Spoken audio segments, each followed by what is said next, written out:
मित्रों, एक बार की बात है, एक बूढ़ा आदमी था। वह बहुत बूढ़ा होने की वजह से कोई काम नहीं कर पाता था कि जीविका कमा पाए। न जाने किन कर्मों की वजह से आज उसका ये हाल था कि वो रोज घर घर जाकर भीख मांगकर गुजारा करने पर मजबूर था। कर्मों का खेल जबरदस्त होता है। वह भिखारी रोज एक दरवाजे पर जाता और भीख के लिए आवाज लगाता, और जब घर का मालिक बाहर आता तो उसे गंदी गंदी गालियां और ताने देता। वह बोलता, मर जाओ, काम क्यों नहीं करते, जीवन भर भीख मांगते रहोगे। हमने क्या यहां पैसों का पेड़ लगा रखा है या खैरात बांट रही जो रोज मुंह उठाए चले आते हो।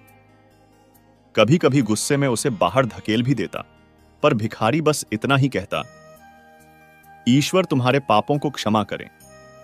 एक दिन सेठ बड़े गुस्से में था, शायद व्यापार में घाटा हुआ था। वो भिखारी उसी वक्त भीख मांगने आ गया। सेठ ने आव देखा ना ताव, सीधा उसे पत्थर दे मारा।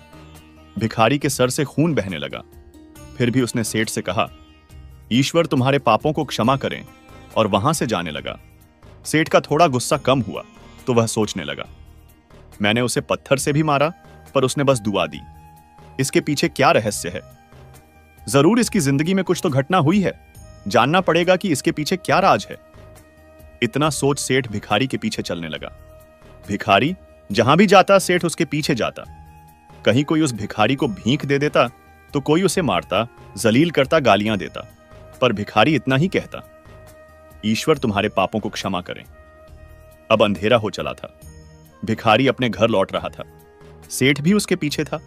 भिखारी जैसे ही अपने घर लौटा, एक टूटी फूटी खाट पे एक बुढ़िया सोई थी जो भिखारी की पत्नी थी। जैसे ही उसने अपने पति को देखा, उठ खड़ी हुई और भीख का कटोरा देखने लगी। उस भीख के कटोरे में मात्र एक आधी बासी रोटी थी। उसे देखते ही बुढ़िया बोली, बस इतना ही और कुछ नहीं। और ये आपका सर कहां फूट गया? भिखारी बोला, हां बस इतना ही, किसी ने कुछ नहीं दिया। सबने गालियां दी, पत्थर मारे, इसलिए ये सर फूट गया। भिखारी ने फिर कहा, सब अपने ही पापों का परिणाम है। याद है ना तुम्हें, कुछ वर्षों पहले हम कितने रईस हुआ करते थे। क्या नहीं था हमारे पास, पर हमने कभी दान नहीं किया। याद है तुम्हें? वो अंधा भिखारी, बुढ़िया की आंखों में आंसू आ गए और उसने कहा, हां, कैसे हम उस अंधे भिखारी का मजाक उड़ाते थे, उसे रोटियों की जगह खाली कागज देते थे, कैसे हम उसे जलील करते थे, कैसे हम उसे कभी कभी मार और धकेल देते थे। अब बुढ़िया ने कहा, हां सब याद है मुझे, कैसे मैंने भी उसे राह नहीं दिखाई और घर के बने नाले में गिरा दिया था। जब भी वहां रोटियां मांगता मैंने बस उसे गालियां दी। एक बार तो उसका कटोरा तक फेंक दिया। और वो अंधा भिखारी हमेशा कहता था, तुम्हारे पापों का हिसाब ईश्वर करेंगे, मैं नहीं। आज उस भिखारी की बदुआ और हाय हमें ले डूबी। फिर भिखारी ने कहा, पर मैं किसी को बदुआ नहीं देता, चाहे मेरे साथ कितनी भी ज्यादती क्यों ना हो जाए। मेरे लब पर हमेशा दुआ रहती है। मैं अब नहीं चाहता कि कोई और इतने बुरे दिन देखे। मेरे साथ अन्याय करने वालों को भी मैं दुआ देता हूं, क्योंकि उनको मालूम ही नहीं वो क्या पाप कर रहे हैं, जो सीधा ईश्वर देख रहा है। जैसी हमने भुगती है, कोई और ना भुगते। इसलिए मेरे दिल से बस अपना हाल देख दुआ ही निकलती है। सेठ चुपके चुपके सब सुन रहा था। उसे अब सारी बात समझ आ गई थी। बूढ़े बुढ़िया ने आधी रोटी को दोनों साथ में मिलकर खाया और प्रभु की महिमा है बोलकर सो गए। अगले दिन वह भिखारी भीख मांगने सेठ कर यहां गया। सेठ ने पहले से ही रोटियां निकाल के रखी थी। उसने भिखारी को दी और हल्की से मुस्कान भरे स्वर में कहा, माफ करना बाबा, गलती हो गई। भिखारी ने कहा, ईश्वर तुम्हारा भला करे, और वो वहां से चला गया। सेठ को एक बात समझ आ गई थी, इंसान तो बस दुआ बदुआ देते हैं, पर पूरी तो वो ईश्वर ही करता है, वो भी कर्मों के हिसाब से। तो दोस्तों, देखा आपने कि कैसे हमारे कर्म हमें किस तरह की जिंदगी जीने पर मजबूर कर देते हैं। इसलिए जीवन में हमेशा अच्छे कर्म करो, कभी किसी का बुरा मत करो। ईश्वर आपकी खुशियों को बनाए रखेगा। बड़े बड़े दुख मुसीबतें आपके जीवन से टल जाएंगे। एक गांव में एक किसान रहता था। उसके परिवार में उसकी पत्नी और एक लड़का था। कुछ सालों के बाद पत्नी की मृत्यु हो गई। उस समय लड़के की उम्र 10 साल थी। किसान ने दूसरी शादी कर ली। उस दूसरी पत्नी से भी किसान को एक पुत्र प्राप्त हुआ। किसान की दूसरी पत्नी की भी कुछ समय बाद मृत्यु हो गई। किसान का बड़ा बेटा जो पहली पत्नी से प्राप्त हुआ था, जब शादी के योग्य हुआ, तब किसान ने बड़े बेटे की शादी कर दी। फिर किसान की भी कुछ समय बाद मृत्यु हो गई।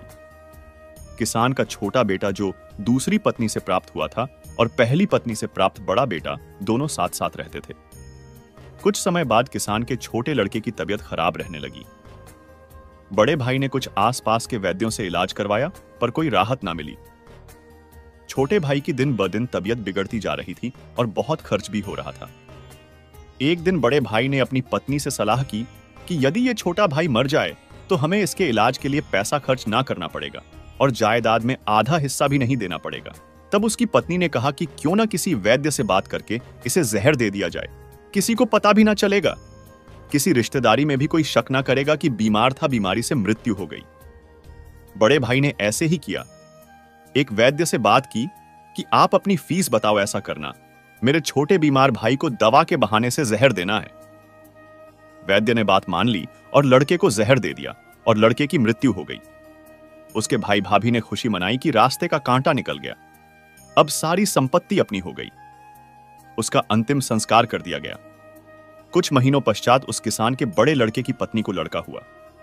उन पति पत्नी ने खूब खुशी मनाई, बड़ेढ़े ही लाड प्यार से लड़के की परवरिश की। कुछ ही गिने वर्षों में लड़का जवान हो गया। उन्होंने अपने लड़के की भी शादी कर दी। शादी के कुछ समय बाद अचानक लड़का बीमार रहने लगा। मां बाप ने उसके इलाज के लिए बहुत वैद्यों से इलाज करवाया। जिसने जितना पैसा मांगा दिया, सब कुछ दिया ताकि लड़का ठीक हो जाए। अपने लड़के के इलाज में अपनी आधी संपत्ति तक बेच दी, पर लड़का बीमारी के कारण मरने की कगार पर आ गया। शरीर इतना ज्यादा कमजोर हो गया कि अस्थि पिंजर शेष रह गया था। एक दिन लड़के को चारपाई पर लेटा रखा था और उसका पिता साथ में बैठा अपने पुत्र की यह दयनीय हालत देखकर दुखी होकर उसकी ओर देख रहा था। तभी लड़का अपने पिता से बोला कि भाई, अपना सब हिसाब हो गया, बस अब कफन और लकड़ी का हिसाब बाकी है, उसकी तैयारी कर लो। यह सुनकर उसके पिता ने सोचा कि लड़के का दिमाग भी काम नहीं कर रहा है बीमारी के कारण, और बोला, बेटा, मैं तेरा बाप हूं, भाई नहीं। तब लड़का बोला, मैं आपका वही भाई हूं जो आपने जहर खिलाकर मरवाया था। जिस संपत्ति के लिए आपने मरवाया था, मुझे अब वो मेरे इलाज के लिए आधी बिक चुकी है। आपकी शेष है, हमारा हिसाब हो गया। तब उसका पिता फूट फूट कर रोते हुए बोला कि मेरा तो कुल का नाश हो गया, जो किया मेरे आगे आ गया। पर तेरी पत्नी का क्या दोष है जो इस बेचारी को जिंदा जलाया जाएगा? उस समय सती प्रथा थी, जिसमें पति के मरने के बाद पत्नी को पति की चिता के साथ जला दिया जाता था। तब वो लड़का बोला कि वो वैद्य कहां है जिसने मुझे जहर खिलाया था?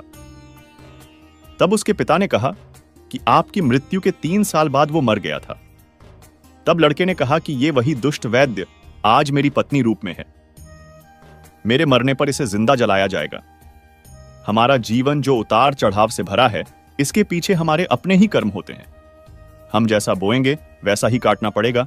कर्म करो तो फल मिलता है, आज नहीं तो कल मिलता है। जितना गहरा अधिक हो कुआं, उतना मीठा जल मिलता है।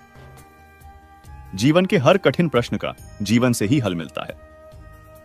तो दोस्तों, हमेशा अच्छे कर्म करने चाहिए। मित्रों, महाभारत के समय की बात है जब कुरुक्षेत्र के युद्ध क्षेत्र को विशाल सेनाओं के आवागमन की सुविधा के लिए तैयार किया जा रहा था। उन्होंने हाथियों का इस्तेमाल पेड़ पौधों को उखाड़ने और जमीन साफ करने के लिए किया। ऐसे ही एक पेड़ पर एक गौरैया अपने 4 बच्चों के साथ रहती थी। जब उस पेड़ को उखाड़ा जा रहा था तो उसका घोंसला जमीन पर गिर गया, लेकिन चमत्कारी रूप से उसकी संतानें अनहोनी से बच गई। लेकिन वो अभी बहुत छोटे होने के कारण उड़ने में असमर्थ थे। कमजोर और भयभीत गौरैया मदद के लिए इधर उधर देखती रही। तभी उसने कृष्ण को अर्जुन के साथ वहां आते देखा। वे युद्ध के मैदान की जांच करने और युद्ध की शुरुआत से पहले जीतने की रणनीति तैयार करने के लिए वहां गए थे। उसने कृष्ण के रथ तक पहुंचने के लिए अपने छोटे पंख फड़फड़ाए और किसी प्रकार श्री कृष्ण के पास पहुंची और भगवान श्री कृष्ण से बोली, हे कृष्ण, कृपया मेरे बच्चों को बचाए, क्योंकि लड़ाई शुरू होने पर कल उन्हें कुचल दिया जाएगा। सर्वव्यापी भगवान बोले, मैं तुम्हारी बात सुन रहा हूं, लेकिन मैं प्रकृति के कानून में हस्तक्षेप नहीं कर सकता। गौरैया ने कहा, हे भगवान, मैं जानती हूं कि आप मेरे उद्धारकर्ता हैं। मैं अपने बच्चों के भाग्य को आपके हाथों में सौंपती हूं। अब यह आपके ऊपर है कि आप उन्हें मारते हैं या उन्हें बचाते हैं। काल चक्र पर किसी का बस नहीं है। श्री कृष्ण ने एक साधारण व्यक्ति की तरह उससे बात की, जिसका आशय था कि वहां ऐसा कुछ भी नहीं था जिसके बारे में वो कुछ भी कर सकते थे। गौरैया ने विश्वास और श्रद्धा के साथ कहा, प्रभु, आप कैसे और क्या करते हैं वो मैं नहीं जान सकती। आप स्वयं काल के नियंता हैं, यह मुझे पता है। मैं सारी स्थिति एवं परिस्थिति एवं स्वयं को परिवार सहित आपको समर्पण करती हूं। भगवान बोले, अपने घोंसले में 3 सप्ताह के लिए भोजन का संग्रह करो। गौरैया और श्री कृष्ण के संवाद से अनभिज्ञ अर्जुन गौरैया को दूर भगाने की कोशिश करते हैं। गौरैया ने अपने पंखों को कुछ मिनटों के लिए फुलाया और फिर अपने घोंसले में वापस चली गई। 2 दिन बाद शंख के उद्घोष से युद्ध शुरू होने की घोषणा की गई। कृष्ण ने अर्जुन से कहा कि अपने धनुष और बाण मुझे दो। अर्जुन चौंका, क्योंकि कृष्ण ने युद्ध में कोई भी हथियार नहीं उठाने की शपथ ली थी। इसके अतिरिक्त अर्जुन का मानना था कि वह ही सबसे अच्छा धनुर्धर है। मुझे आज्ञा दें भगवान, अर्जुन ने दृढ़ विश्वास के साथ कहा। मेरे तीरों के लिए कुछ भी अभेद्य नहीं है। चुपचाप अर्जुन से धनुष लेकर कृष्ण ने एक हाथी को निशाना बनाया, लेकिन हाथी को मार के नीचे गिराने के बजाय तीर हाथी के गले की घंटी में जा टकराया और एक चिंगारी सी उड़ गई। अर्जुन ये देखकर अपनी हंसी नहीं रोक पाए कि कृष्ण एक आसान सा निशान चूक गए। क्या मैं प्रयास करूं? उसने स्वयं को प्रस्तुत किया। उसकी प्रतिक्रिया को नजरअंदाज करते हुए कृष्ण ने उन्हें धनुष वापस दिया और कहा कि कोई और कार्रवाई आवश्यक नहीं है। लेकिन केशव, आपने हाथी को क्यों तीर मारा? अर्जुन ने पूछा। क्योंकि इस हाथी ने उस गौरैया के आश्रय उसके घोंसले को, जो कि एक पेड़ पर था, उसको गिरा दिया था। कौन सी गौरैया? अर्जुन ने पूछा। इसके अतिरिक्त हाथी तो अभी स्वस्थ और जीवित है, केवल घंटी ही टूटकर गिरी है। अर्जुन के सवालों को खारिज करते हुए कृष्ण ने उसे शंख फूंकने का निर्देश दिया। युद्ध शुरू हुआ। अगले 18 दिनों में कई जानें चली गईं। अंत में पांडवों की जीत हुई। एक बार फिर कृष्ण अर्जुन को अपने साथ सुदूर क्षेत्र में भ्रमण करने के लिए ले गए। कई शव अभी भी वहां हैं, जो उनके अंतिम संस्कार का इंतजार कर रहे हैं। जंग का मैदान गंभीर अंगों और सिर, बेजान और हाथियों से अटा पड़ा था। कृष्ण एक निश्चित स्थान पर रुके और एक घंटी, जो कि हाथी पर बांधी जाती थी, उसे देखकर विचार करने लगे। अर्जुन, उन्होंने कहा, क्या आप मेरे लिए यह घंटी उठाएंगे और इसे एक तरफ रख देंगे? निर्देश बिल्कुल सरल था, परंतु अर्जुन के समझ में नहीं आया। आखिरकार विशाल मैदान में जहां बहुत सी अन्य चीजों को साफ करने की जरूरत थी, कृष्ण उसे धातु के एक टुकड़े को रास्ते से हटाने के लिए क्यों कहेंगे? उसने प्रश्नवाचक दृष्टि से उनकी ओर देखा। हां, यह घंटी, कृष्ण ने दोहराया। यह वही घंटी है जो हाथी की गर्दन पर पड़ी थी, जिस पर मैंने तीर मारा था। अर्जुन बिना किसी और सवाल के भारी घंटी उठाने के लिए नीचे झुका। जैसे ही उन्होंने इसे उठाया, उसकी हमेशा के लिए जैसे दुनिया बदल गई। 1, 2, 3, 4 और 5 4 युवा पक्षियों और उसके बाद एक गौरैया उस घंटी के नीचे से निकले। बाहर निकल के मां और छोटे पक्षी कृष्ण के इर्द गिर्द मंडराने लगे एवं बड़े आनंद से उनकी परिक्रमा करने लगे। 18 दिन पहले काटी गई एक घंटी ने पूरे परिवार की रक्षा की थी। मुझे क्षमा करें हे कृष्ण, अर्जुन ने कहा। आपको मानव शरीर में देखकर और सामान्य मनुष्यों की तरह व्यवहार करते हुए मैं भूल गया था कि आप वास्तव में कौन हैं। आइए, हम भी तब तक इस घंटी के नीचे विश्राम करें जब तक ये हमारे लिए उठाई ना जाए। तुम मित्रों, जिस पर तरह भगवान ने उसे चिड़िया की रक्षा की, इस प्रकार वह हम सबकी भी रक्षा करते हैं। आप बस भगवान पर भरोसा रखे हैं। भगवान आपकी मदद करने के लिए अवश्य आएंगे। मित्रों, एक बार की बात है, एक राधेश्याम नामक युवक था। स्वभाव का बड़ा ही शांत एवं सुविचारों वाला व्यक्ति था। उसका छोटा सा परिवार था, जिसमें उसके माता पिता, पत्नी एवं 2 बच्चे थे। सभी से वो बेहद प्यार करता था। इसके अलावा वो कृष्ण भक्त था और सभी पर दया भाव रखता था। जरूरतमंद की सेवा करता था, किसी को दुख नहीं देता था। उसके इन्हीं गुणों के कारण श्री कृष्ण उससे बहुत प्रसन्न थे और सदैव उसके साथ रहते थे। और राधेश्याम अपने कृष्ण को देख भी सकता था और बातें भी करता था। इसके बावजूद उसने कभी ईश्वर से कुछ नहीं मांगा। वह बहुत खुश रहता था, क्योंकि ईश्वर हमेशा उसके साथ रहते थे, उसे मार्गदर्शन देते थे। राधेश्याम भी कृष्ण को अपने मित्र की तरह ही पुकारता था और उनसे अपने विचारों को बांटता था। एक दिन राधेश्याम के पिता की तबीयत अचानक खराब हो गई। उन्हें अस्पताल में भर्ती किया गया। उसने सभी डॉक्टर्स के हाथ जोड़े, अपने पिता को बचाने की मिन्नतें की। लेकिन सभी ने उससे कहा कि वो ज्यादा उम्मीद नहीं दे सकते और सभी ने उसे भगवान पर भरोसा रखने को कहा। तभी राधे श्याम को कृष्ण का ख्याल आया और उसने अपने कृष्ण को पुकारा। कृष्ण दौड़े चले आए। राधे श्याम ने कहा, मित्र, तुम तो भगवान हो, मेरे पिता को बचा लो। कृष्ण ने कहा, मित्र, ये मेरे हाथों में नहीं है, अगर मृत्यु का समय होगा तो होना तय है। इस पर राधे श्याम नाराज हो गया और कृष्ण से लड़ने लगा, गुस्से में उन्हें कोसने लगा। भगवान ने भी उसे बहुत समझाया पर उसने एक ना सुनी। तब भगवान कृष्ण ने उससे कहा, मित्र, मैं तुम्हारी मदद कर सकता हूं, लेकिन इसके लिए तुम्हें एक कार्य करना होगा। राधे श्याम ने तुरंत पूछा, कैसा कार्य? कृष्ण ने कहा, तुम्हें किसी एक घर से मुट्ठी भर ज्वार लानी होगी और ध्यान रखना होगा कि उस परिवार में कभी किसी की मृत्यु न हुई हो। राधे श्याम झट से हां बोलकर तलाश में निकल गया। उसने कई दरवाजे खटखटाए।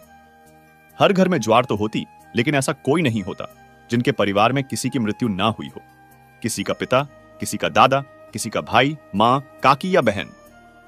2 दिन तक भटकने के बाद भी राधे श्याम को ऐसा एक भी घर नहीं मिला। तब उसे इस बात का एहसास हुआ कि मृत्यु एक अटल सत्य है। इसका सामना सभी को करना होता है, इससे कोई नहीं भाग सकता। और वो अपने व्यवहार के लिए कृष्ण से क्षमा मांगता है और निर्णय लेता है जब तक उसके पिता जीवित हैं उनकी सेवा करेगा। थोड़े दिनों बाद राधे श्याम के पिता स्वर्ग से धार जाते हैं। उसे दुख तो होता है, लेकिन ईश्वर की दी उस सीख के कारण उसका मन शांत रहता है। दोस्तों, इसी प्रकार हम सभी को इस सच को स्वीकार करना चाहिए कि मृत्यु एक अटल सत्य है, उसे नकारना मूर्खता है। दुख होता है, लेकिन उसमें फंस जाना गलत है। केवल आप ही उस दुख से पीड़ित नहीं हैं, अपितु संपूर्ण मानव जाति उस दुख से सामना करती ही है। ऐसे सच को स्वीकार कर आगे बढ़ना ही जीवन है।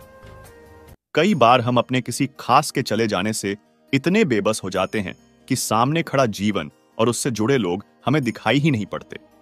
ऐसे अंधकार से निकलना मुश्किल हो जाता है। जो मनुष्य मृत्यु के सत्य को स्वीकार कर लेता है, उसका जीवन भार विहीन हो जाता है और उसे कभी कोई कष्ट तोड़ नहीं सकता। वो जीवन के हर क्षेत्र में आगे बढ़ता जाता है। मित्रों, एक बार की बात है, एक राजा था। एक दिन उस राजा ने अपने 3 मंत्रियों को दरबार में बुलाया और तीनों को आज्ञा दी कि एक एक थैला लेकर बगीचे में जाएं और वहां से अच्छे अच्छे फल जमा करें। पहले मंत्री ने प्रयास किया कि राजा के लिए उसकी पसंद के अच्छे अच्छे तथा स्वादिष्ट फल जमा किए जाएं। उसने काफी मेहनत के बाद बढ़िया और ताजा फलों से थैला भर लिया। दूसरे मंत्री ने सोचा, राजा हर फल का परीक्षण तो करेगा नहीं, इसलिए उसने जल्दी जल्दी थैला भरने में ताजा, कच्चे, गले सड़े फल भी थैले में भर लिए। तीसरे मंत्री ने सोचा, राजा को तो सिर्फ भरे हुए थैले से ही मतलब होगा, वो खोलकर देखेगा भी नहीं कि इसमें क्या है। उसने समय बचाने के लिए जल्दी जल्दी इसमें घास और पत्ते भर लिए और अपना समय बचाया। दूसरे दिन राजा ने तीनों मंत्रियों को उनके थैलों के साथ दरबार में बुलाया और उनके थैले खोलकर भी नहीं देखे और आज्ञा दी कि तीनों को उनके थैलों समेत दूर स्थान के एक जेल में 15 दिन के लिए कैद कर दिया जाए। अब जेल में उनके पास खाने पीने को कुछ भी नहीं था सिवाय उन फल से भरे थैलों के। तो जिस मंत्री ने अच्छे अच्छे फल जमा किए वो तो आनंद से खाता रहा और 15 दिन व्यतीत हो गए। फिर दूसरा मंत्री, जिसने ताजा कच्चे गले सड़े फल जमा किए थे, वह कुछ दिन तो ताजा फल खाता रहा, फिर उसे सड़े फल खाने पड़े, जिससे वो बीमार हो गया और बहुत कष्ट उठाने पड़े। और तीसरा मंत्री, जिसने थैले में सिर्फ घास और पत्ते जमा किए थे, वो कुछ ही दिनों में भूख से मर गया। अब आप अपने आप से पूछिए कि आप क्या जमा कर रहे हो। आप इस समय जीवन के बाग में हैं, जहां चाहें तो अच्छे कर्म जमा करें, चाहें तो बुरे कर्म, मगर याद रहे जो आप जमा करेंगे वही आपको जन्मों जन्मों तक काम आएगा। इंसान चाहे कलयुग में हो चाहे सतयुग में, उसे अपने कर्मों का हिसाब किताब तो देना ही पड़ता है। जिसने जैसे कर्म संसार में किए हैं उन्हीं के अनुसार उसे अपने कर्मों का फल भोगना भी पड़ेगा। यही संसार का नियम है। इसीलिए अच्छे कर्म करने तथा बुरे कर्मों से बचने की सलाह दी जाती है। इस बात को आप एक छोटी सी कहानी से समझ सकते हैं कि कर्मों का फल कैसे मिलता है। भगवान के घर में देर है पर अंधेर नहीं। यह कहावत हम बचपन से सुनते आ रहे हैं, क्योंकि हमारे बड़ों ने हमें जो बताया हमने मान लिया। लेकिन क्या है इसका सही अर्थ, ये आपने अपने जीवन के अनुभवों से सीखा होगा। क्या होता है जब भगवान किसी व्यक्ति के कर्मों के हिसाब किताब पर आते हैं? समझिए एक छोटी सी कहानी से। एक बार दो व्यक्ति मरने के बाद भगवान की अदालत में पहुंचे, जहां उनके कर्मों का हिसाब किताब होना था। भगवान ने चित्रगुप्त को कहा, मृत्यु लोक से इन दोनों व्यक्तियों के हिसाब किताब को खिताब लेकर आओ। दोनों व्यक्तियों के हिसाब का खाता लाया गया। देखने पर मालूम पड़ा कि जो व्यक्ति अभी बेईमान है वह पहले बहुत ही ईमानदार हुआ करता था। उसने इतने अच्छे कर्म किए थे, इतनी ईमानदारी रखी थी कि बहुत बड़ा भाग्य उसको प्राप्त होना था। लेकिन उसके भाग्य प्राप्ति से पहले अंतिम परीक्षा आई। मनुष्य जैसा कर्म करता है उसी के अनुरूप उसकी वासनाएं और संस्कार बनते हैं। उस परीक्षा के आने पर उसने अपना धीरज खो दिया और वहां से उसने अपने जीवन का रास्ता बदल दिया और बेईमानी वाला जीवन अपना लिया। अब जो भाग्य उसे मिलने वाला था वो कम होते होते इतना कम रह गया कि एक बटुआ ही मिला जिसमें केवल 1000 रुपये थे। देखा जाए तो वैसे उसके नसीब में क्या था? बेईमानी का रास्ता अपनाने से उसका प्रारब्ध प्रभावित हो गया। इसलिए भगवान चाहकर भी उसे कुछ अधिक नहीं दे सकते थे, क्योंकि विधि के विधान के आगे भगवान भी विवश हैं। अब बारी आई दूसरे व्यक्ति की, जो बेहद ईमानदार था। जब उसका हिसाब निकाला तो देखा गया कि वह पहले बहुत ही बेईमान था। उसकी बेईमानी के कारण उसे बहुत कड़ी सजा होने वाली थी। लेकिन सजा प्राप्त करने के पहले उसको जीवन में सुधरने का अंतिम मौका मिला। उसने वह मौका ले लिया और ईमानदारी वाली जीवन शैली को अपनाते हुए खुद को सुधार लिया। तो उसकी सारी सजा भी क्षीण होते होते सिर्फ एक कांटा चुभने जितनी रह गई। उसे जो कांटा चुभा वह उसकी ईमानदारी का फल नहीं था, बल्कि उसके पूर्व बेईमानी वाले जीवन की इतनी ही सजा बची रह गई थी। भगवान हर बुरे व्यक्ति को भी सुधरने का मौका देता है और हर अच्छे व्यक्ति की अच्छाई की परीक्षा भी लेता है। संसार में आज कई लोग कहते हैं कि बेईमानी से जीवन जियो तो मौज करोगे, लेकिन यह मौज थोड़े समय की है, क्योंकि जैसे ही पुण्य का फल क्षीण होगा उसके बाद जो भोगना होगा वो बेहद मुश्किल होगा। संसार के प्रत्येक प्राणी को अपने कर्मों का फल भोगना ही पड़ता है। इससे मुक्ति कभी नहीं मिलती है। यह बात और है कि किस कर्म का फल कब मिलता है। जो कर्म ज्यादा होते हैं उसे बाद में, तथा जो कम होते हैं उसे पहले भोगने को मिलता है। वैसे इसका कोई एक ही पैमाना न होकर परिस्थिति तथा दैवी कृपा से निर्धारण होते देखा या सुना गया है। यदि अच्छे कर्म ज्यादा हैं तो बुरे कर्मों का फल इसी जन्म में तथा अच्छे का फल अगले जन्म में या इसी जन्म के बाद के दिनों में भोगने को मिलता है। श्रीमद् भगवद गीता में लिखा है, आप कर्म करते जाओ, फल की इच्छा मत करो। ईश्वर ने हमें कर्म करने का अधिकार दिया है। लेकिन एक बात तो पक्की है कि हमें अपने कर्मों का फल तो अवश्य मिलता है, चाहे अच्छे कर्म हो या बुरे। हिंदू धर्म पुनर्जन्म में विश्वास करता है। हम जो भी कर्म करते हैं उसका फल इस जन्म में भी मिल सकता है या फिर अगले जन्म में भी मिल सकता है, लेकिन यह सब आपके मानने पर निर्भर करता है। अगर आपका ईश्वर में विश्वास है तो वह न्याय कारक है, और जैसे हम कर्म करते हैं उसी के अनुसार हमें फल मिलता है। हम जो कुछ भी कर्म करते हैं उसका फल तो हमको मिलता ही है। अगर कर्म अच्छे हो तो अच्छा फल, और अगर कर्म बुरे हैं तो बुरा फल मिलेगा। अगर हम बबुल के बीज बोएंगे तो बबुल के पेड़ आएंगे, और अगर हम आम के बीज बोएंगे तो आम के पेड़ आएंगे। यह निसर्ग का नियम है। हम जो कोई भी क्रिया करते हैं उसकी प्रतिक्रिया निसर्ग नियम से होती ही है। कर्म के फल से बचने का मेरे ख्याल से एक ही उपाय है, काम, क्रोध, लोभ, अहंकार और मत्सर, इनसे दूर रहना और हमेशा अच्छे कर्म करते रहना। किसी ने बड़े कमाल की बात कही है कि इंसान जब गलत काम करने जाता है तो आगे देखता है, पीछे देखता है, दाईं बाएं देखता है, दोनों तरफ देखता है, बस ऊपर देखना भूल जाता है। एक शांत तालाब में जब आप एक कंकड़ डालते हैं तो उसके अंदर गोलाकार लहरों का जन्म होता है जो दूर तक जाती है सभी दिशाओं में। ऐसे ही हमारे कर्म होते हैं। क्या कोई कर्म ऐसा है जिसका लाभ या हानि केवल एक मनुष्य को हो रही है? नहीं, आपके प्रत्येक कर्म न जाने कितने और मनुष्यों को छूते ही है। ऐसे में आपके उन कर्मों के फल जब लौट कर आते हैं तो उन्हीं लहरों की तरह आते हैं, और न केवल आपको अपितु आपके आसपास के लोगों को भी प्रभावित करते ही है। किसी गांव में राम और श्याम नाम के दो कुबड़े साथ साथ रहते थे। राम गरीब और श्याम अमीर था, किंतु दोनों में अच्छी मित्रता थी। एक दिन राम ने श्याम से कहा, भाई मैं कब तक तुम्हारे ऊपर बोझ बनकर रहूंगा?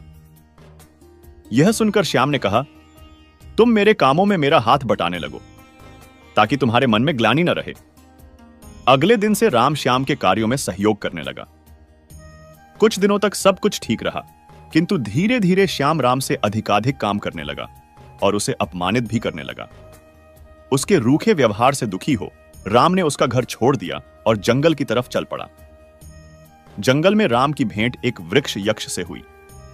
उसकी दुख भरी कहानी सुनकर यक्ष को उस पर दया आ गई। उसने राम के कुबड़ पर हाथ फिराया तो वह ठीक हो गया। फिर यक्ष ने उसे एक थैली देते हुए कहा, इसमें सोने की मुहरें हैं। यदि तुम सदैव सदाचरण करोगे तो यह थैली कभी तुम्हारा साथ नहीं छोड़ेगी। राम जब वापस गांव लौटा तो श्याम के मन में लोभ जागृत हुआ और वह भी जंगल पहुंच गया। यक्ष के पास जाकर अपना दुखड़ा रोने लगा, लेकिन यक्ष अपनी शक्ति से श्याम के झूठ को समझ गया। श्याम का लालच देखकर यक्ष ने उसकी पीठ पर एक और कुबड़ पैदा कर दिया और उसे भगा दिया। कथा का सार यह है कि व्यक्ति के कर्मों से ही उसका वर्तमान और भविष्य तय होता है। अतः कभी झूठ से आगे बढ़ने की मत सोचो, सदा सत्कर्मों की राह पर चलो। एक राजा अपने मंत्री के साथ रथ पर बैठकर अपने राज्य का भ्रमण करने जाते हैं। राज्य भ्रमण के दौरान राजा की नजर एक दुकानकार पर जाती है और वह दुकान के पास रुक जाते हैं और दुकानदार को देख मंत्री से कहते हैं कि क्यों मुझे ऐसा लग रहा है कि इस दुकानदार को मैं कल ही फांसी की सजा सुना दूं। पता नहीं क्यों इसे देख मुझे इसे मृत्युदंड देने की इच्छा हो रही है। इतना कहते ही राजा वहां से अकेले ही चले जाते हैं और मंत्री उनसे इसका कारण भी नहीं पूछ पाते। अगले दिन मंत्री अपना भेष बदलकर दुकानदार के पास साधारण मनुष्य की तरह जाते हैं। वह दुकानदार चंदन की लाठी बेचता था। मंत्री दुकानदार से इधर उधर की बात कर उससे काम और हालचाल पूछते हैं। दुकानदार कहता है, क्या बताऊं भाई, मेरा हाल बहुत बुरा चल रहा है। लोग मेरी दुकान पर आते हैं, मेरी चंदन की लाठी को सूंघते हैं, प्रशंसा भी बहुत करते हैं, लेकिन खरीदता कोई नहीं है। मैं बस इसी इंतजार में हूं कि कब हमारे राजा की मृत्यु हो जाए और उनके अंतिम संस्कार के लिए मेरे दुकान से खूब सारी चंदन की लाठियां बिक जाए। दुकानदार से इतना सुनते ही मंत्री को सारी बातें समझ में आने लगी। वह समझ गए कि आखिर क्यों राजा के मन में इस दुकानदार के प्रति नकारात्मक विचार थे। मंत्री ने दुकानदार की बात सुन उससे कुछ चंदन की लाठियां खरीद ली। लाठियों की बिक्री से दुकानदार भी खुश हो गया और तुरंत मंत्री को लाठियां दे दी। राजा के पास पहुंचकर मंत्री ने उनके कहा कि आप जिस दुकानदार को मृत्युदंड देने की सोच रहे थे, उसने आपके लिए भेंट स्वरूप चंदन की लाठियां भेजी है। यह सुनते ही राजा खुश हो गए और सोचने लगे कि बेवजह में उस बेचारे दुकानदार के बारे में बुरा सोच रहा था। राजा ने मंत्री से चंदन की लाठियां लेकर सूंघी, जिससे बहुत ही अच्छी सुगंध आ रही थी। राजा दुकानदार की लाठियों से खुश होकर उसके लिए कुछ सोने के सिक्के भिजवाता है। अगले दिन मंत्री दुकानदार के पास जाकर कहते हैं कि ये सिक्के तुम्हें राजा ने भेंट स्वरूप दिए हैं। दुकानदार सोने के सिक्के पाकर खुश हो जाता है और मन में सोचता है कि मैं कितना गलत था जो राजा की मृत्यु के बारे में सोचता था। वह तो कितने दयालु हैं। हमारे काम, भावनाएं और विचार ही हमारे कर्म हैं। हम अगर किसी के बारे में बुरा सोचते हैं तो हमारा भी बुरा ही होता है। हमारे शब्द ही हमारे कर्म हैं। हम जो काम कर रहे हैं वही हमारे कर्म हैं। जो हमारी भावनाएं हैं वही हमारे कर्म हैं। अगर हमने अपने विचारों पर नियंत्रण करना सीख लिया तो आप महान बन जाते हैं। जब आप अच्छा सोचते हैं तब आपके साथ अच्छा होता भी है। मित्रों, एक बार की बात है, एक बार एक राजा ने अपने 3 मंत्रियों को आदेश दिया कि वे एक थैला लेकर जंगल में जाएं और थैले को फलों से भर दें। सभी मंत्री जंगल में चले गए। जाते ही पहले मंत्री ने सोचा कि राजा ने फल इकट्ठा करने का आदेश दिया है, इसीलिए उसे सबसे अच्छे फल थैले में इकट्ठा करने होंगे। दूसरे मंत्री ने सोचा कि राजा बहुत व्यस्त व्यक्ति है, इसलिए वह थैले में बहुत अच्छी तरह से नहीं देख पाएगा कि उसमें क्या एकत्र किया गया है, और इसीलिए उसने जो कुछ भी अपने हाथ में लिया वह एकत्र कर लिया। इस प्रकार उसका थैला अच्छे और खराब फलों के मिश्रण से भर गया। तीसरे मंत्री ने सोचा कि राजा केवल बाहरी रूप से देखेगा कि थैला कितना मोटा है, और इसीलिए उसने थैले को सभी सूखे पत्तों और धूल से भर दिया। फल इकट्ठा करने के आदेश पर अमल करके तीनों मंत्री अपने अपने थैले लेकर दरबार में वापस आए। राजा ने बिना यह देखे कि उनके बैगों में क्या है, आदेश दिया कि अब तीनों मंत्रियों को 3 महीने के लिए अलग अलग जेलों में भेज दिया जाए। जहां उन्हें कोई भोजन नहीं दिया जाएगा और उन्हें केवल अपने संबंधित बैग ले जाने की अनुमति दी जाएगी जिसमें उन्होंने फल एकत्र किए हैं। पहला मंत्री अपने द्वारा एकत्र किए गए बहुत अच्छे फल खाकर जेल में 3 महीने बिता सकता था। दूसरा व्यक्ति थैले में अच्छे फलों के साथ कुछ समय तक जीवित रह सका और बाद में उसने इकट्ठे किए हुए खराब फल खाकर बीमारियां विकसित कर लीं। तीसरे मंत्री के पास खाने के लिए कुछ नहीं था और इसलिए वह जीवित नहीं रह सका। मित्रों, इस कहानी से हमें यह समझ आता है कि हमें अपनी गतिविधियों का परिणाम स्वयं ही भुगत। मुझे पूरा विश्वास है कि इस वीडियो को पूरा अंत तक देखने और शांत मन से इसकी बातों को सुनने और समझने के बाद आपके विचारों और जीवन में बहुत ही सकारात्मक बदलाव आने वाले हैं। साथियों, मेरा खुद का अनुभव कहता है कि अगर आप इस बहुमूल्य ज्ञान का लाभ अधिक से अधिक लेना चाहते हैं तो इस गीता सार को पूरा अंत तक सुने।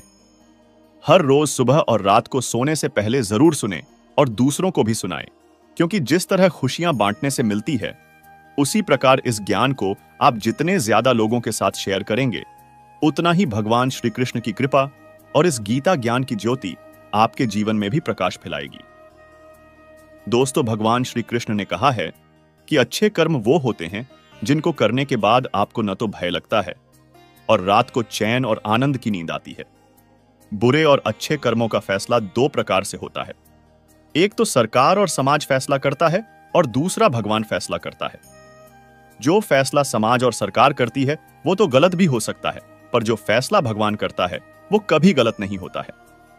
बुरे कर्मों का आधार भूख, धन, स्त्री, जमीन, सत्ता, यश, ईर्ष्या और शक्ति मुख्य तौर पर होते हैं। इस सब की प्राप्ति लिए मनुष्य बुरे और अच्छे कर्म कर। इसी प्रकार हम अपने यश और शक्ति को ज्यादा करने के लिए दूसरे लोगों के यश और शक्ति को कुचलते हैं। अपने को हम श्रेष्ठ बताते हैं और दूसरों को नकारा या अज्ञानी बताते हैं। एक दूसरे के ज्ञान पर ईर्ष्या से अंधे होकर कटाक्ष करते हैं। ये सभी घोर और जघन्य बुरे कर्मों की श्रेणी में आते हैं। बुरे और अच्छे कर्म का निर्धारण करने के लिए आप महीने में सिर्फ एक बार ध्यान में, योग में, साधना में मरने की कल्पना करो कि मैं मर रहा हूं। जब आपको लगेगा कि मैं मर रहा हूं और मेरे प्राण निकलने वाले हैं, तो उस समय आपके 1 महीने के सभी बुरे कर्म और अच्छे कर्म आपके पास आ जाएंगे और आपकी चारपाई के चारों तरफ घेरा बना लेंगे। आपको चिल्ला चिल्ला कर बताएंगे कि क्या क्या बुरा कर्म किया है आपने इस महीने में, और मौत के वक्त आप बुरी तरह से उन बुरे और जघन्य कर्मों के डर से भयभीत हो जाएंगे। आपको मरने से डर लगेगा। इसी प्रकार आपके सभी अच्छे कर्म भी आपके चारों तरफ होंगे और बोल रहे होंगे, जाओ खुश होकर मरो। आपने दुनिया के लिए अच्छे कर्म किए हैं, आपको स्वर्ग मिलेगा और चैन से मृत्यु को प्राप्त करोगे। जब भय के कारण मृत्यु होती है तो आत्मा का जाने का रास्ता बुरे मार्ग से होता है, और जब प्रसन्न मुद्रा में मृत्यु होती है तो आत्मा का जाने रास्ता अच्छे मार्ग से होता है। अपने बुरे और अच्छे कर्मों का विश्लेषण रोजाना सोने से पहले अवश्य करना चाहिए। ऐसा करने से आपके जीवन में आनंद कूट कूट कर भर जाएगा। आप किसी की जान बचाने के लिए झूठ बोल रहे हैं तो वो झूठ बुरे कर्म की श्रेणी में नहीं आएगा, क्योंकि आपकी नीयत साफ थी। लेकिन अगर आप किसी का धन लूटने, उसे नीचा दिखाने या बदनाम करने की नीयत से झूठ बोल रहे हैं तो फौरन आपके कर्म खराब हो जाएंगे।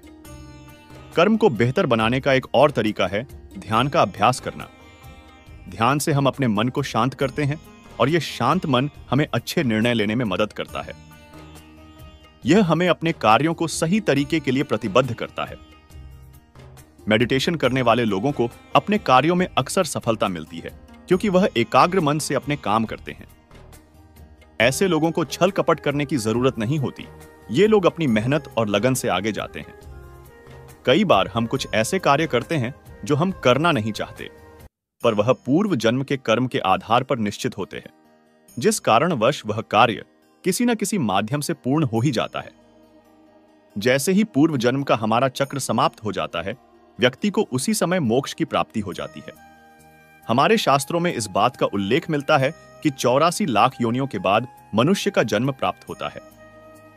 ऐसा कहा जाता है कि यदि अच्छे कर्म बुरे कर्म की तुलना में अधिक हैं, तो बुरे कर्मों का फल इसी जन्म में और अच्छे कर्मों का फल अगले जन्म में मिलना निर्धारित होगा। इसी तरह यदि मनुष्य द्वारा किए गए कर्म में बुरे कर्म अच्छे कर्मों की तुलना में अधिक हैं, तो इस जन्म में अच्छे कर्म भोगने होंगे, जबकि बुरे कर्मों को भोगने के लिए अगला जन्म निर्धारित होगा। मनुष्य को अपने घर परिवार की आवश्यकताओं का ध्यान रखना चाहिए। अधिक पैसा होने के बावजूद जरूरत होने पर उसे संभाले रखना भी बुरा कर्म बताया गया है।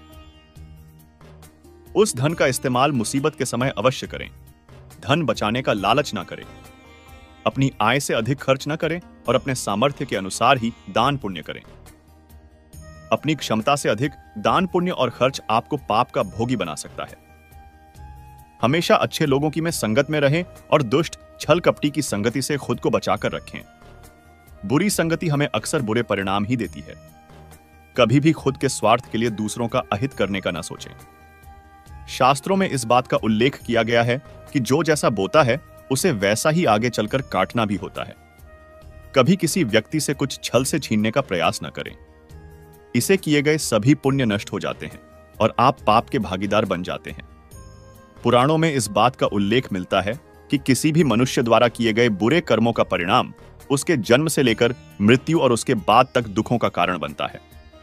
वह अपनी हर अवस्था में दुख भोगता है। पाप का फल किए गए कर्म पर निर्भर करता है। यदि आपके द्वारा किए गए कार्य बुरे हैं और वो अच्छे कर्मों की तुलना में अधिक है तो इसका फल आपको अगले जन्म में भोगना होगा। यदि बुरे कर्म कम है तो इसका भुगतान आपको इसी जन्म में करना होगा। इस प्रकार यह चक्र चलता रहता है। संसार में सबसे मोटा पाप स्त्री का अपमान करना बताया गया है। स्त्री को सृजनकर्ता का दर्जा दिया गया है और यदि स्त्री का अपमान किया जाएगा तो वह व्यक्ति सबसे मोटे पाप का भोगी माना जाता है। श्रीमद् भागवत गीता में द्रौपदी का अपमान ही महाभारत जैसे युद्ध का कारण बना था। अगर भरी सभा में द्रौपदी का अपमान नहीं होता तो क्यों होता इतना भारी युद्ध। पुण्य किसी के द्वारा निस्वार्थ भाव से की गई सहायता, सकारात्मक विचार, द्वेष भावना, लोभ, बाद के दिनों में भोगने को मिलता है। गीता के अनुसार जो कर्म निष्काम भाव से ईश्वर के लिए जाते हैं वे बंधन नहीं उत्पन्न करते। वे मोक्ष रूप परमपद की प्राप्ति में सहायक होते हैं। इस प्रकार कर्मफल तथा आसक्ति से रहित होकर ईश्वर के लिए कर्म करना वास्तविक रूप से कर्मयोग है और इसका अनुसरण करने से मनुष्य को अभ्युदय तथा खुशी की प्राप्ति होती है। एक व्यक्ति दूसरे को मूर्ख या बेवकूफ कह देता है तो बहस हो जाती है, परंतु एक पिता अपने पुत्र को मूर्ख या बेवकूफ कहता है तो कुछ नहीं होता, कोई बुरा नहीं मानता। इसीलिए कहा गया कि मन ही प्रधान है। यदि तुम बुरे मन से बोलते हो या कुछ करते हो तो दुख वैसे ही पीछे चलता है जैसे बैल के पीछे वाहन का चक्का। और यदि निर्मल मन से बोलते या करते हो तो शांति वैसे ही पीछे चलेगी जैसे व्यक्ति के पीछे छाया। हर एक इंसान का कर्म ही उसके सुख और दुख का भागी होता है। सही कर्म उसके सुख का भागी होता है और गलत कर्म उसके दुख का भागी होता है। एक बार की बात है, एक गांव में संत महाराज का प्रवचन चल रहा था। उसी समय प्रवचन देते समय सभा के एक कोने से आवाज आई। एक विधवा ब्राह्मणी अपनी गोद में एक बच्चे को उठाए आई। संत महाराज के चरणों में बालक को रखकर बोली, महात्मा जी, मौत का दुख क्या होता है यह मुझसे पूछो। मेरा एकमात्र लाल मुझसे दूर चला गया। उस मृत बालक को गोद में लेकर संत महाराज बोले, बालक बहुत सुंदर है और उससे भी सुंदर उसकी मां है। यदि मैं तुम्हारे बालक को जीवित कर दूं तो? विधवा ब्राह्मणी बोली, महाराज, मेरा बेटा मुझे वापस मिल जाए तो मैं अपना सर्वस्व न्योछावर कर सकती हूं। संत महाराज ने उत्तर दिया, ठीक है, तुम मुट्ठी भर पीली सरसों के दाने लाकर दो। वह विधवा दाने लेने के लिए तेजी से जाने लगी तो संत महाराज बोले, मां, ये पीली सरसों के दाने ऐसे घर से लाना जहां कभी कोई मृत्यु ना हुई हो। महात्मा की बात सुनकर विधवा तेजी से गई। एक दरवाजे पर गई और भीख के लिए पुकार लगाई।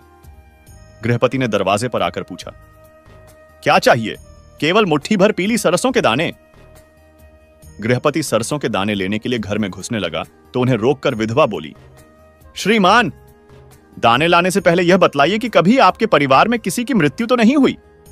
गृहपति ने उत्तर दिया, मां, क्या कहती हो? इस समय तो घर में पिता दादा सब मौजूद हैं, पर उनके पिता कहां हैं? ऐसा कौन सा घर है जहां कभी किसी की मृत्यु ना हुई हो? ब्राह्मणी की आंखें खुल गईं। वह संत महाराज के पास पहुंची और बोली, मुझे ऐसा कोई घर नहीं मिला जहां कभी कोई मृत्यु ना हुई हो। सब प्राणी अपने कर्मों का फल भोगते हैं। मेरी आंखें खुल गई हैं। यह सब मेरे कर्मों का ही फल होगा। कहा जाता है कि व्यक्ति के कर्म कभी उसका पीछा नहीं त्यागते। हमारे वर्तमान जीवन में जो कुछ भी अच्छा या बुरा घटित होता है, उसके पीछे कहीं ना कहीं हमारे पूर्व जन्म के कर्म मिले हुए होते हैं। पूर्व जन्म के कर्मों के आधार पर ही आपका भाग्य निर्धारित होता है। यदि आपके पिछले कर्मों में पाप की भागीदारी ज्यादा होगी, तो आपका आज का जीवन भी कष्टमय होगा और आपको दुर्भाग्य का सामना करना होगा। लेकिन परमेश्वर ने कर्म करने की शक्ति मनुष्य को हर जन्म में दी है। अगर आप इस जन्म में भी बेहतर और पुण्यदायी काम करते हैं, तो अपने पूर्व जन्म के तमाम पापों का अंत कर सकते हैं और अपने दुर्भाग्य को सौभाग्य में बदल सकते हैं। ऐसे कामों के बारे में जो आपके पूर्व जन्म के पाप को कम करने में मददगार साबित हो सकते हैं, बस उन्हें करते समय आपकी मंशा एकदम शुद्ध होनी चाहिए। अगर आप जाने अनजाने किए गए पापों से मुक्ति चाहते हैं, तो बेजुबानों की सेवा करें। गाय, कुत्ता, पक्षी, चींटी, मछली आदि को नियमित रूप से भोजन कराएं। जरूरतमंद लोगों की मदद करें। गीता, रामायण, सुंदरकांड आदि कोई भी पाठ कुछ देर नियमित रूप से करें। इससे आपका मन शुद्ध होगा और आपके पिछले जन्म के पाप कटेंगे। साथ ही आपका वर्तमान जीवन सुखमय हो जाएगा। तो दोस्तों, ऐसे ही वीडियो और पाने के लिए हमारे चैनल को सब्सक्राइब करें और वीडियो को लाइक करें। धन्यवाद। और कमेंट में जय श्री राधे कृष्णा जरूर लिखें।